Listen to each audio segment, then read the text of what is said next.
totally a spoof. It's totally an homage to Sly in the original film. Absolutely. We shot it in the small town of Hope, British Columbia, where the original Rambo First Blood was filmed. And so I said, yeah, and we've got an amazing crew together, some of the best stunt actors in Vancouver and in Canada. And we just pulled all the stops of people who love indie film coming together and doing this project.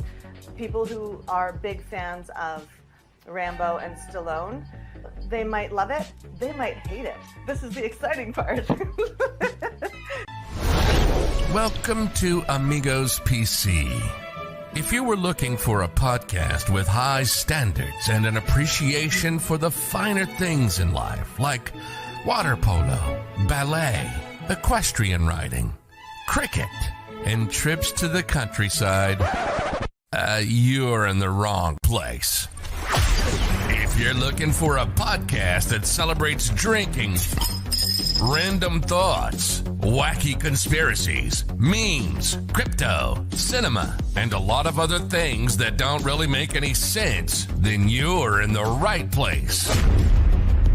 This is Amigos PC, and here are your hosts, Scott and Mark. Hey, you! Yeah, you! You're hearing this for a reason.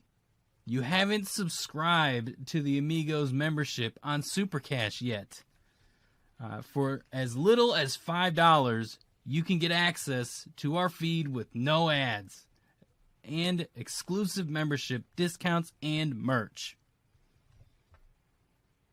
Jump up to our $30 tier and get everything plus direct access to us via our Discord channel, live Amigo AMAs, quarterly giveaways, and crypto merch. For $1 a day or less, you can support an Amigo out. The Amigos back at it again. Today we have Justine Warrington. Did I say that right? Warrington? You did. Oh, okay. Sorry about that. She has a new movie that's going to be dropping here pretty soon, Rumbo. If you could, before we get into that a little bit, just tell us a little bit about yourself and, give us some insight. Sure. Hey, everyone. Nice to be here. Thanks for having me, Scott and Mark. I'm Justine, hailing from the west coast of Canada at the moment, from Hollywood North. I'm an actor. I'm a writer, indie filmmaker, and yeah, I've had a couple of cool projects that I've been working on lately that I'm excited about, and I'm about to embark on, for the first time in over a year, I've got my first live stand-up comedy show coming up at the end of the month. So, this the Rambo movie, the spoof that you're doing, tell us a little bit about it. What is the so you're supposed to be Rambo? No. Well, I'm Katie Rumbo. And don't give too much away. Come on, Mark. Don't ask too much. Here, you know what I'm going to do? I'm going for safety, so I don't give too many spoilers away. I'm going to read the synopsis from IMDb. Okay. So, when Katie Rumbo is denied the use of the bathroom, things go bad. She takes out the local police and runs off. Yes, there's more. They are quickly embarrassed by her superior skills. Oh yes. Her commanding officer arrives to save the small town from Rumbo. So she's deadly, she can fight anyone, she's not unlike the story of Rambo, only now juxtaposed to this new world. Yeah, it's ridiculous and so much fun. That's awesome. Yeah. That's cool. So what made you... Sorry, go ahead, Mark. Oh, I was gonna say, so basically, there's no relation, right? It's not like a distant cousin or anything like that. It's just a true spoof. Oh, it's totally a spoof. It's totally an homage to Sly in the original film. Absolutely. We shot it in the small town of Hope, British Columbia, where the original Rambo First Blood was filmed. It's about a 2-hour drive out of Vancouver, and it's this little town that just worships Rambo. There's Rambo paraphernalia. Oh, wow. There's a wood carving of Stallone as Rambo in the town that's new. It was just added, I don't know, a year ago or something like that. And so the director who I worked with He was my stunt coordinator on Dragged Across Concrete, and that's how we met, this feature that we worked on together a few years back. And he just presented me, like, kind of during, pandemic hit, and we were all out of work and out of our minds. And as artists do, we take our art and we try to create something out of the insanity. And so he presented me with a script and asked me a thing, and I was like, this is so absurd, it's so wonderful. So I said, yeah, and we got an amazing crew together. Some of the best stunt actors in Vancouver and in Canada are working on it, and they make me look like a badass, And we just pulled all the stops of, like, people who love indie film coming together and doing this project. People who are big fans of Rambo and Stallone, they might love it, they might hate it. This is the exciting part. Because, it's a girl Rambo. Hi, you're welcome. It's about time. That's awesome. What else was I going to say about that? Oh, yeah, so it's set in a world, sort of a pandemic world. Do you guys remember when the pandemic first happened and you couldn't go anywhere, you couldn't do anything, and no one would let you use the bathroom? Do you remember? Was that an experience you guys had? Was trying to use the public actually washroom and being denied? So this is the premise. Yeah. So funny you make it mention of that. I took a road trip. I want to say around November. I had to go back home, and flying just was not an option. Where's home, I was Mark? Taking an entire family back home. Yeah, where is it? Where's home? Oh, Wisconsin. There you go. Yeah. Well, you know. Well, I know, but the audience doesn't know. Maybe they don't know. Justine doesn't know. Yeah, they had. Well, yeah, Christine. Sorry, I should have mentioned that. But Justine. Damn it! I'm just don't call me Justin. The corrections. Sorry. Yeah. You took a road trip? No, but yeah, I had to drive cross country. We had to drive through. Yeah, we had to drive through New Mexico, as one of the states, and we stopped at a gas station. We were like, okay, let's just we'll rest up, get gas, do all we need to do, and nothing. So then we had to go to like a restaurant, nothing. Like we couldn't go anywhere, and basically had to drive again out of New Mexico, which was another 3 hours in the direction we were going, just to use the bathroom and rest for the most part. It was crazy. So it's funny that the movie's kind of about this, and I've actually experienced it personally during this COVID time. I'm so happy to hear this. See, this movie is for you. It's also for me. It's also I kind of had the all same of us thing in New who Mexico. couldn't use the bathroom. Sorry, go ahead. Yeah, I had the same. When I delay? drove from Arizona to Tennessee to move. We went through New Mexico, and a little bit. I think a little bit. So yeah, when I drove through New Mexico, like Mark, I had to go through like 4 different places. Eventually, I got into one, but I understand. I don't know what's up with New Mexico and their bathrooms, but that could be where part 2 is. You can do part 2 there.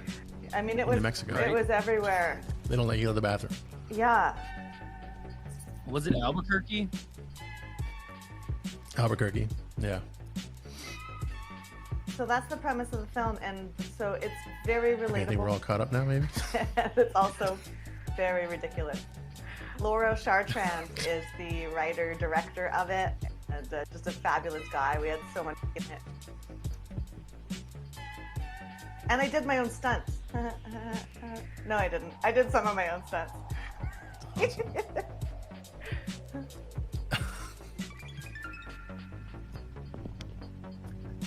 What's that process like? Did they approach you to say, hey, do you want to do your own stunts? Or did they have like an insurance guy come in and be like, oh, you can do this, but you can't do that? Or did you opt in to like say, well, I want to do X, Y, and Z? No. By stunts, I mean I did some running and jumping, and I drove a vehicle. To be clear, I am not any type of athlete. I am not any type of stunt actor whatsoever, which I think makes this movie funnier. I am just a grown-ass woman in mom jeans living her best life. So no, we had very wonderful professional stunt actors come and make me look like a badass. Bless them. That's awesome. That's awesome. And you said it was filmed where the It's a real small Rambo town was called filmed Hope, at too? British Columbia. Wow. Yeah, that's And so we matched British shots, Columbia. That's like, pretty cool. you know, we found the same locations. Now they're a little bit, you know, the trees are bigger. I mean, this was shot in 1982 or whatever, the first one. So it's almost the 40th anniversary of First Blood. You're welcome, world. But yeah, so we shot at some of the same locations and really like matched a lot of the shots, which is just going to be like a cinema nerds, you know. I don't know. We can cinema nerds, you know. I don't know. We can nerd out on that together, I guess. Matching the frames. Yeah, it was really fun to do it in the same town. That's cool. So I was also reading on your bio that you actually worked with some other big name people. Mel Gibson, Vince Vaughn, Johnny Depp, or at least you were in their presence of some sort. Like, how was it being around any of those folks? Oh my gosh, I mean, amazing. Like, amazing. Yeah, Vince and Mel star in Dragged Across Concrete. That's where I met the stunt director, Lauro, and this is a really heavy film. Have you guys seen it? I don't know. It did a huge festival circuit around the world and was very, very controversial. It's a crime thriller. And I scored like a really cool role in it. Yeah, and I have a big scene like near the end of the climax with those two guys, and it was a trip to work with them. I mean, they're just such epic legends of cinema. So it was, yeah, intimidating. I learned a lot. They were so supportive. They were just really supportive, and we made a really hard movie. Dragged was a really, really hard film to make. Not a comedy. Although there's some really dark comedy in it, which I love. And they were great. And yeah. Oh, that's always good. Yeah. And Johnny, the film's called Richard Says Goodbye. He's been my favorite actor since I was a teenager. And so that was like a huge dream. He was magnificent. I could gush for the rest of this podcast about him. What a wonderful experience it was. And that is a comedy, a very dark comedy about a man who is dying of cancer. And so he just decides to, you know, F it. Can we swear? Oh, the F word. The F word is coming. That is funny. Just fuck it and live his life. And I play a waitress. Oh, yeah. Oh, okay. I play a waitress who helps him to carpe diem, have an experience, and so we have a sex scene, and so it's on film, and so it's my favorite thing that's ever happened. Am I blushing? Oh. Yes.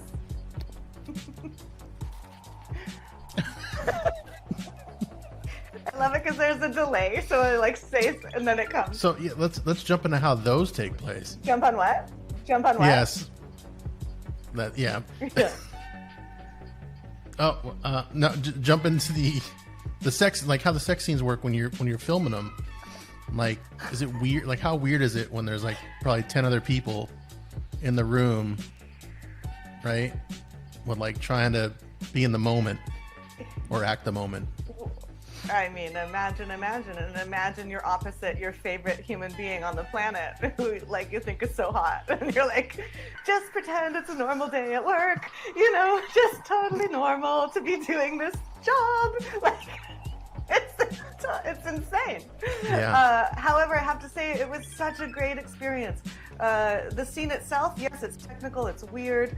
You know, Johnny was like, he tried to make me feel so comfortable. He was so wonderful, and I did feel comfortable. And he said, you know, isn't it weird what we do, you know, as actors? And to which I barely escaped blurting out my real feelings, which are, no, this is just awesome! But I bit my tongue and tried to act cool. It was not cool, but tried. How many times did you yell cut? Or how many... Huh? How many times did you did you mess up on purpose? Anything to prolong it? Here's the funny thing. The director, Wayne Roberts, bless him. Oh my goodness. He wrote and directed the film, and I think he caught on pretty early that, I mean, like, it's not most of the world's fantasy anyway, since the 1980s, to be in my position, but he caught on pretty quick that I was beyond delighted to be playing this role. And so before we went in to shoot the scene, he pulled me aside and he said, so Justine, how many takes do you think you're going to need for this scene? I said, oh, Wayne, we are going to need a lot of takes. I'm sweaty and insane and yeah, my goodness. I mean, it's hard to put it to words because of how like just beyond it is to work with your favorite human on something like that.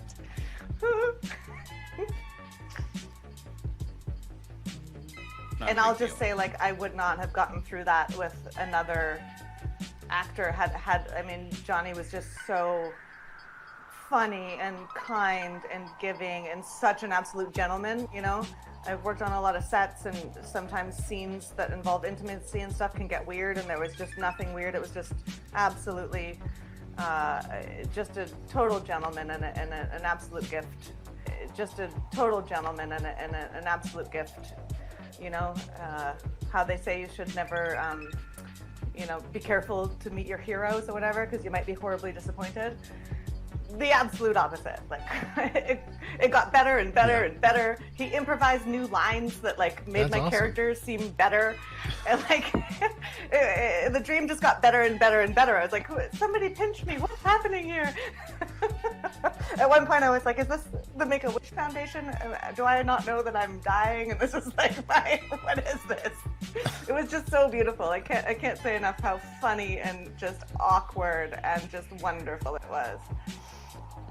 Yeah. So watch the film, Richard Says Goodbye. Opening in South Africa this week. Really. Richard Says Goodbye. Is it really? No, that's funny. So I'm assuming that's your you like your movie crush, right? That's the one that we had a guest on not that long ago, Erica Deutschman, and she was talking to us. She actually wouldn't even name drop who her crush was Hollywood wise, but she did admit that, you know, she had one and had met them and kind of you know, fangirled out when she did. My question is this yours then? I'm assuming. It kind of sounds like that. I think it's obvious. True love forever. Yeah, I mean, what a trip. Imagine working with your biggest, you know, the artist that you've loved the most for many years, like many years, like imagine. And they're so hot and beautiful. Like, come on, what? Yeah. That's awesome that you were able to do that for sure. Yeah, it's not a secret. It's no secret whatsoever that I've always had a crush on him, and it was wonderful to work with him. There are no secrets here. This is going to be so embarrassing when this comes out. So is there anybody else in Hollywood is there anybody else that you want to work with that you haven't, or that you look forward to that's on your list of awesome people? Like, maybe not at the Johnny level, but someone like that? There are Who would be your next? Okay, so there's Johnny. Who's your next one? You know, I really have a huge amount of respect and, yeah, desire to play with on screen, and that's Juliette Lewis. I just love her. She's such a badass. Okay. Oh, wow. Yeah, she is awesome. She's been in so many things for so long. She definitely has the Hollywood street cred for sure. Okay, now you guys have to tell me who's your crush. You have quite a resume when it comes to... All right. Mark, you can go first. That's a good question. If it's a female, I would say Selma Hayek. Oh. I'd go crazy for that. Nice. That's a good one. Amazing. That's a good one. How about you, Scott? I am a huge fan of Johnny Depp, though. I can't get enough of Pirates of the Caribbean. Yeah, he's a big Johnny Depp fan. I love it. Not to bring him back up and ruin our talk. Oh no, I could talk about him for days. Who's that one?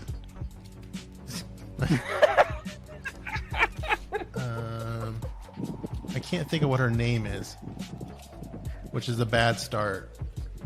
Yeah. That's the one, Scott. Yeah, that's the one. Can't think of her I'll name. copy Yeah, yours no, for it's now, true but I'll come love. back to it. When? Let me search it real quick. I like when I don't remember her name. Of course, that's normally how my first dates go. He's got to Google her. Gotta look her up. Well, while we give Scott a minute to actually do his research, Story of my life. right? I going through like the catalog of things that you've done, which is amazing, with some of the work. One question I had was, where did it start? Like, what was the driving factor that got you into acting? And then you've obviously wrote some of this stuff. So, like, where did it begin? Would it surprise you if I said Johnny Depp?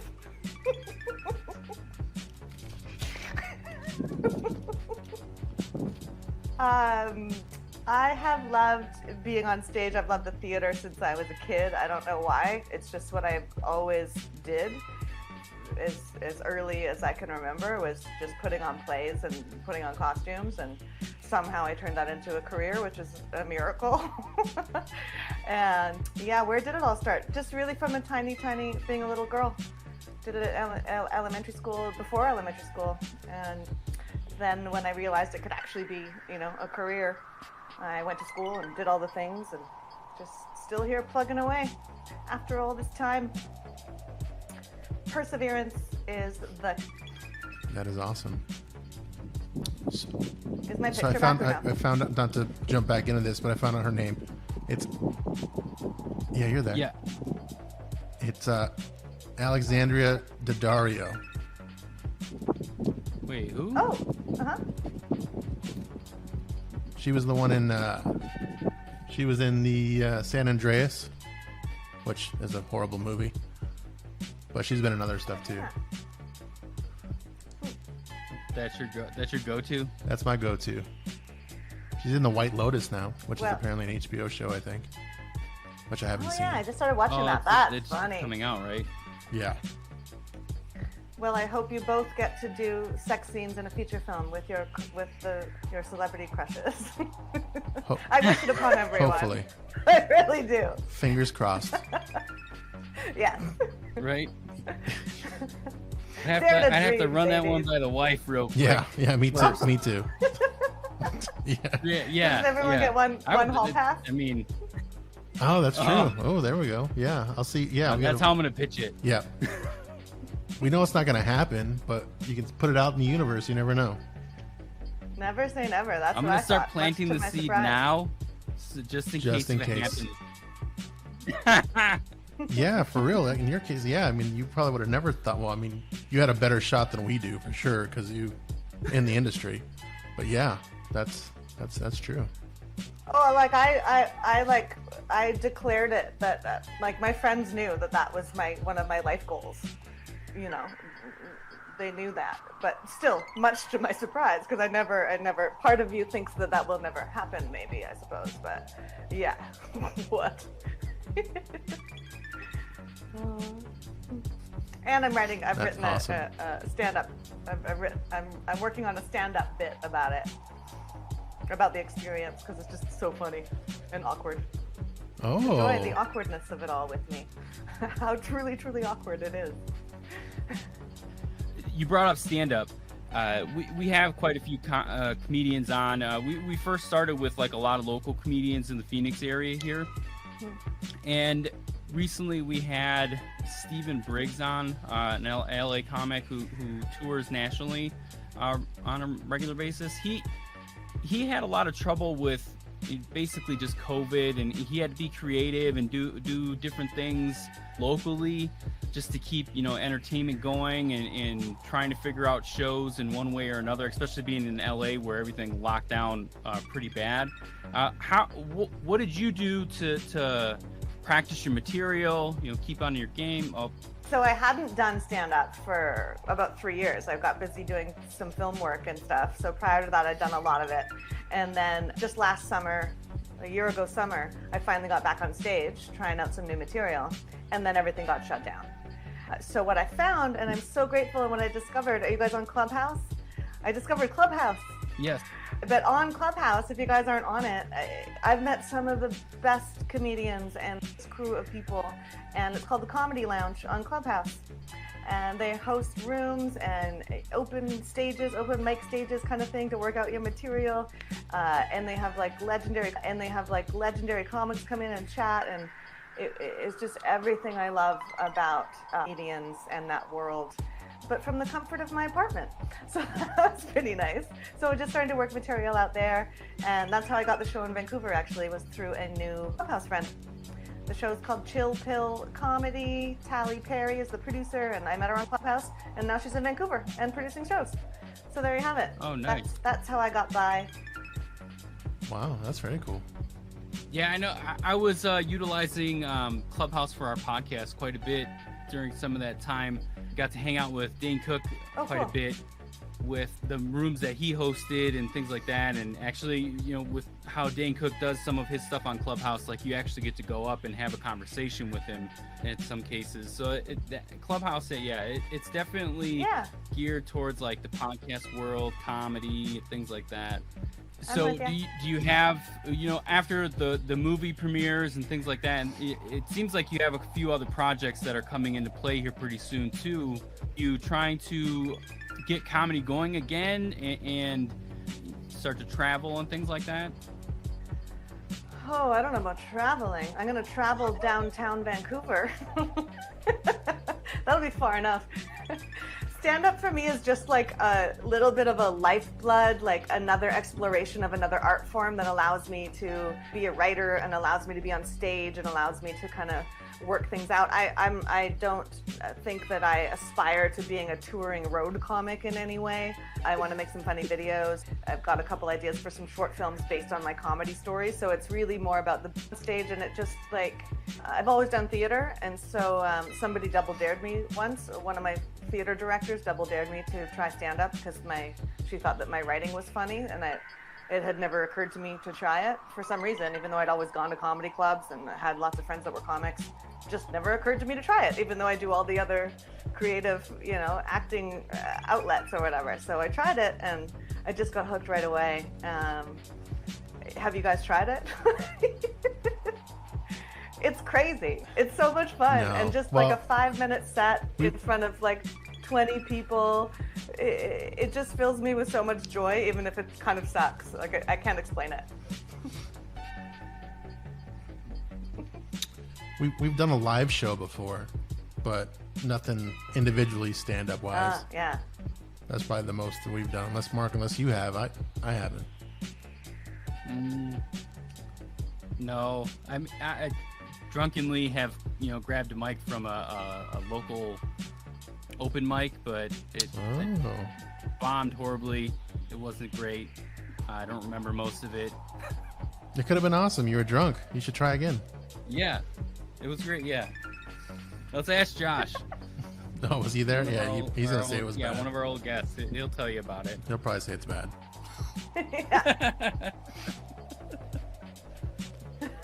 I can't, with joke writing, like I can't. I think everyone should try it at least once. It's a thrill. Yeah. I think my biggest hurdle is joke writing. I think I want to be a storyteller when it comes to writing jokes, but I can't formulate how it should be, or, you know, what type of formula to even use. I've read and listened to, well, I don't read, but I listen to books, you know, on writing jokes and things like that, and I don't know, it doesn't like click in my head for some reason. Yeah, what I learned spending hours and months and years at comedy clubs, you know, the open mics and the big venues, everyone's personal expression is different, and there's no right or wrong way to do it. Yourself, and I mean, obviously, hopefully it's funny, but I've seen people just like do interpretive dance and very few words. I've seen people, the quietest, most shy people, get up, and their personalities are not big, and they just tell these sweet, funny, strange stories, and they end up being hilarious, you know? So I really think it is something for everyone if you are a storyteller in that way. You can find your own way. Yeah.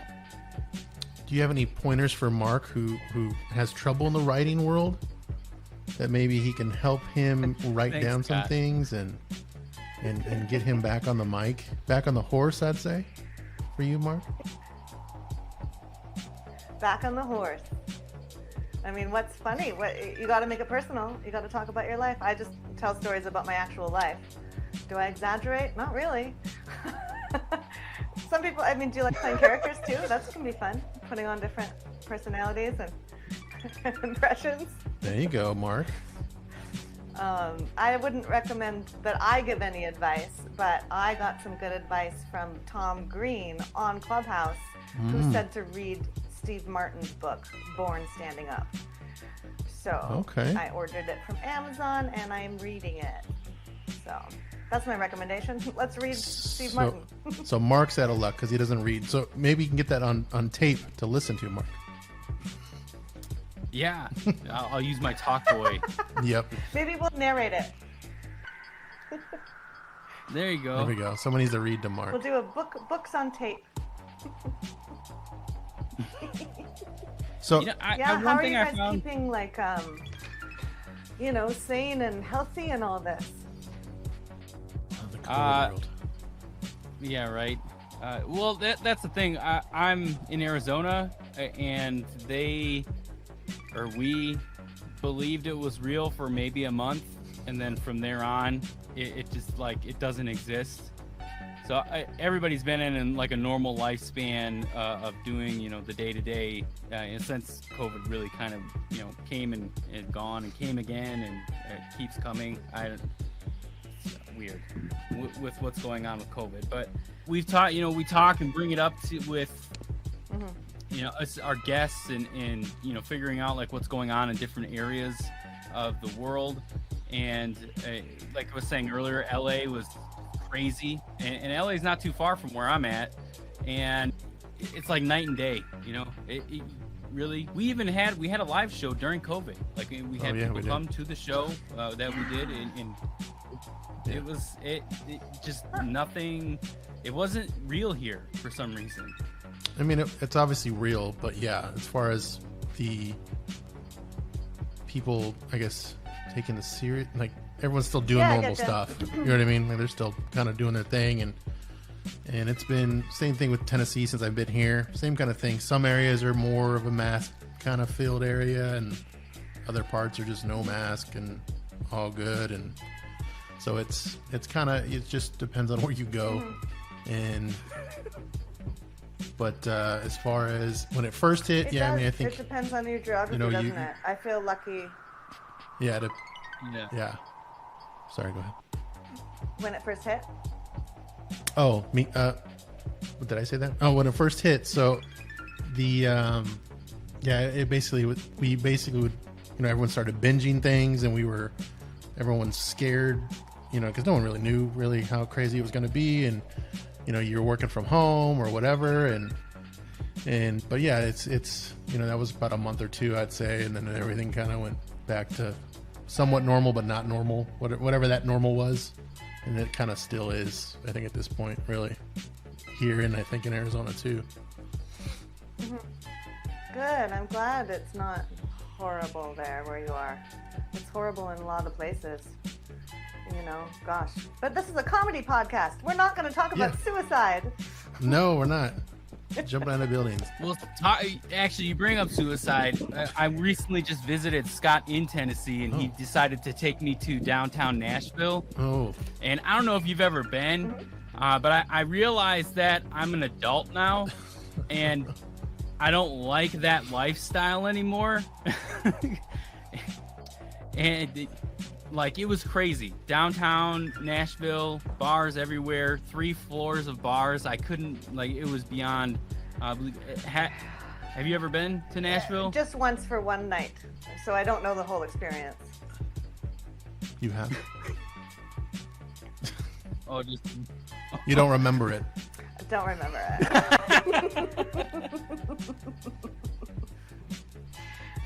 Yeah.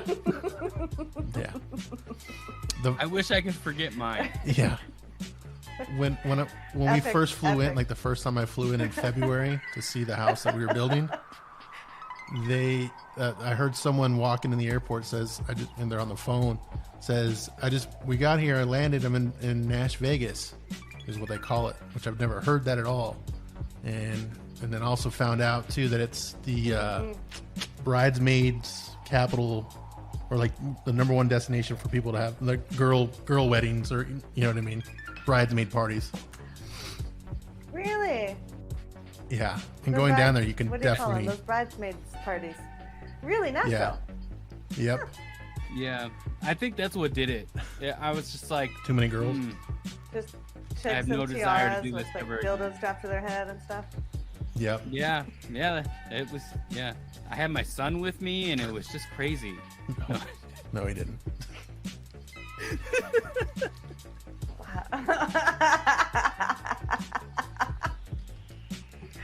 It's a tiara, son. It's a tiara. Tiaras vibrate sometimes. Look, there are unicorns Yeah, here. I've become so low key too. They're real. Yeah, I've become much more low key in all of this as well, and just keeping to myself and whatever. It's become a strange life. Luckily, thank God for Clubhouse, I'll just say, keeping me company in the dark times.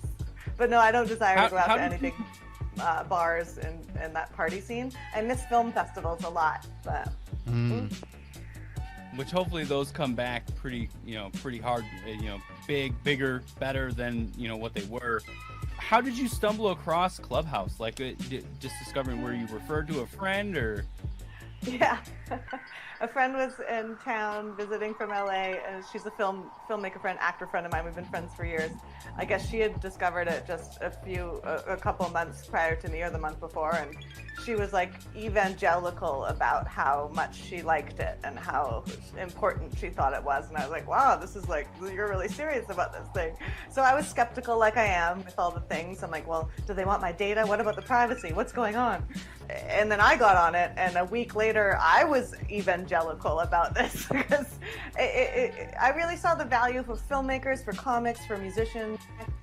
In a similar way, like you connect when you fly to a film festival or a big comedy festival or a big music festival, and you get to network in the lounge and you get to meet all these cool people from around the world. You get to do this now just on your phone, for goodness sakes, And so it really filled that void, and I think it probably maybe saved some lives from like sadness and depression and loneliness and isolation. Like no joke. Yeah, how did you guys find it? That's a good question. I don't remember. Dark alley. All of a sudden I just had it on my phone one day, and I was all like, I'm gonna go in here, and I think another podcaster had actually referred. They're like, hey, come check it out, because everybody was toting about it. It's becoming like it's gonna be the next Instagram, or whatever they were saying when it was kind of launching. But yeah, it's a great platform to just, audio wise. A lot of people are talking about how they've been successful with things, and basically like trying to teach other people, using it as a learning platform, which is kind of cool. And then comedy's like crazy there. I also like randomly, when you first join, like there's like random rooms all over the place, and people are like trying to network and set up dates on there and things like that. I'm like, what are you like? How does that work? First off, like, you're sitting there, you're on this audio device, you get to see a picture of one person, and then they're bored of what they're trying to shill, whether that be themselves or some, a company like mine has like all the podcast stuff going on, and then you're trying to hook up with someone like in this little voice chat room. So you're gonna fall in love with my voice, and then what are we gonna do? Like, it's so true love. weird. Like true love, Mark. That's what's gonna happen. Yeah, true love. Yeah, the dynamic of it is just. I will say though, I have fallen in love with some voices. I agree, but I have fallen in love with a couple of people's voices, I have to say. And so when I follow them when they're in a room, I'm not going to say who they are, but I'm like, oh, they're talking, and I go listen, and I just be a fly on the wall, and I definitely have had a couple of Clubhouse crushes.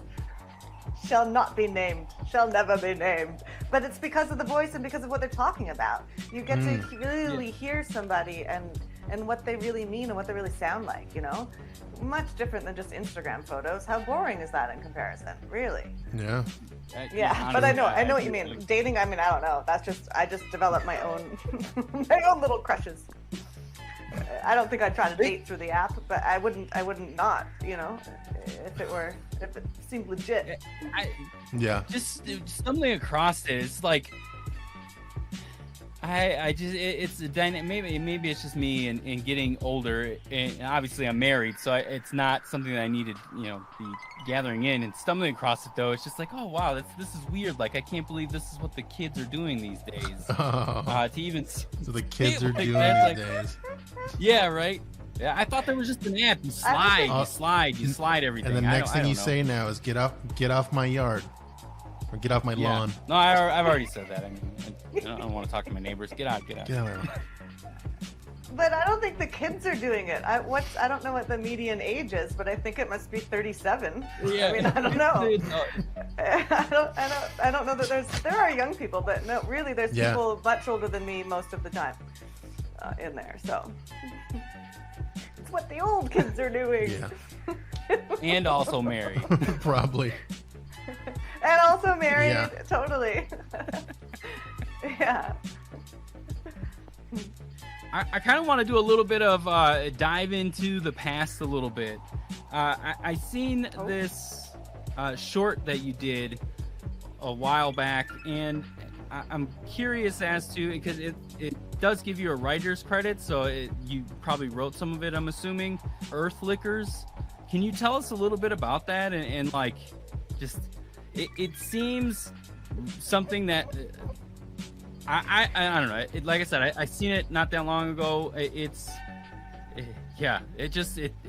kind of jives with the stuff that I like, which is sci-fi, comedy, a little bit of everything. And I like your character you played, the name that is. I just clicked on that. Thank you. Scott just discovered gold. Thank you. What? I'm old? Have a saying. We have a saying at the Earthlickers headquarters: "Lick long and prosper." This was born of my writing partner Allison, Aretha, and I. We just got together and wanted to create something for this short film competition, which we ended up, much to our surprise, getting in the top 6 and being one of the winning teams of this thing. But yeah, we were inspired by Barbarella and Rocky Horror and some kind of a fusion of this. But really, what it's about is bringing back the power of the goddess love energy onto Earth, which we thought was so missing and needed at the time. And so that's what we did. We've since been developing a feature screenplay, which is much more, it's like a psychedelic stoner comedy musical. There are original songs written for this feature. I developed it through various film festival labs. Just last year, right before COVID, I was in a producer's lab where I was, whatever. When you go to those film festival labs and you get help from your filmmaking societies in Canada to like help you develop the film. And so this has been in development for a while, and it's your favorite movie that you haven't seen yet. And I can't wait to make the feature film version of it, because the short was full of so much joy. We got together some of our favorite, actresses here in Vancouver to do it. And it was, I don't know if you've been on a lot of film sets, but we had the most fun. And whenever we do scripted readings of this project, it just lights people up because it's so outrageous and ridiculous and funny and it is out of this world. And so we are working on bringing the feature film to your screens, and we can't wait. Oh, awesome. If you lick it, they will come, as they say. I think I've heard that somewhere. Yeah, I've heard that. Duh. Yeah. Come on, Mark. That was in the movie, too. Yeah. Earthlickers. Well, what we do when we start to wrap things up on the show is we want you to join us.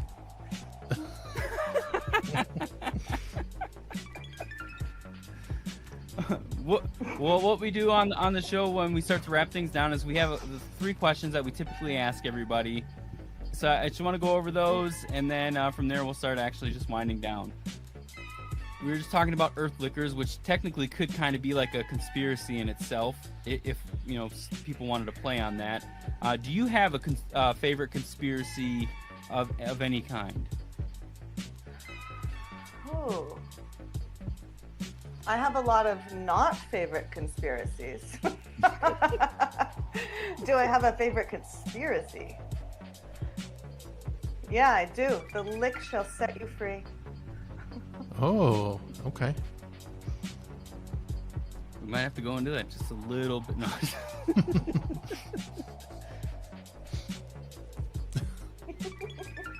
Oh, we'll get in. All right, and the second question. I don't love the flat Earth conspiracy.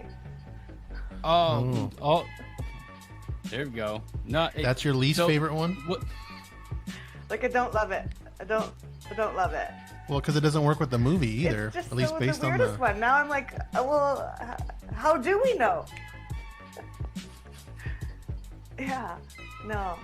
All the Earth billionaires are needs going to be space, round but so they're that trying we to can tell us. continue to lick it, you guys. Come on, second question. What is it? That's what I was when I look at the photos of the Fucking Earth being billionaire. licked. Stop it already. Oh no, me or what? It's obviously round, right? Yeah, It's obviously I agree. round. It's the round. tongues go around and around it. Yep. Exactly. Agreed. What is a piece of information that you have learned on your journey that feels illegal to know?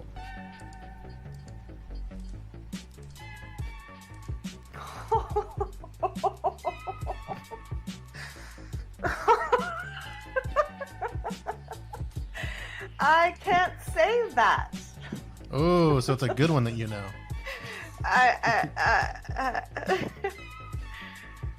Maybe in my stand-up bit I can allude to it, but I cannot say it. There's a number of things that feels illegal to know, but I'm deeply gratified that I know them. You know, we had a comedian on not that long ago, Alex Voluto. He started talking about, he didn't drop any names or anything like that. Oh, wait, I know. I thought of one, just ahead. to answer your question in a vague way. Yes. Don't believe everything you read on the internet. Oh, yep. Believe almost nothing, especially about human beings. Oh, that kind of goes back into number 1 question. Conspiracy about Earth people. What was the first question? My favorite conspiracy? Oh, conspiracies that you believe in or don't believe in. Enjoy. And then our last question is, what life hack is something you do that people do the hard way or different than you? What is a life hack that you do? Like you. Maybe you want this to be funny, but now it's gotten me no, serious. it could be serious. That's fine. It can be serious. We can make fun of the serious too. Life hack? Honestly, life hack, like, don't take it seriously and don't take it personally. But do laugh at it. Right. I mean, that's something to live by within as often as the possible. comedy scene, Yeah. the movie scene, like that you kind of have to live by that, right? Like it's everything's so vain for the most part. You know, it's really hard to find people that are actually genuine and true in the entertainment space. Very true. Can you tell us where we can find you on social media, and then we'll end it out? You betcha. I'm on, obviously, Clubhouse. I'm on Instagram. I'm on Twitter. Not Facebook. Good no. And there I am. Just my name. No fake names there. Any other upcoming products or projects you got coming up? Too, like anything coming out besides? Yeah, I've got a couple. The Rumbo. Besides Rumbo? No, I've got some things Yeah. in the pipeline that are in development, which I'm excited about. A couple of feature films that are in development, but I can't go into details at this time. I'm just Nice. excited about my live comedy show at the end of the month with chillpillcomedy.com. Yeah. Heck yeah. Very cool. Thanks, guys. Thank Justine for coming on. Thanks for letting me embarrass myself immensely on your show. All right, Amigos out. This has been the Amigos PC. Make sure to like, subscribe, and review us on all your podcasting platforms. And visit us at AmigosPC.net. Get our entire library of content and Amigos merch. Till next time, adios.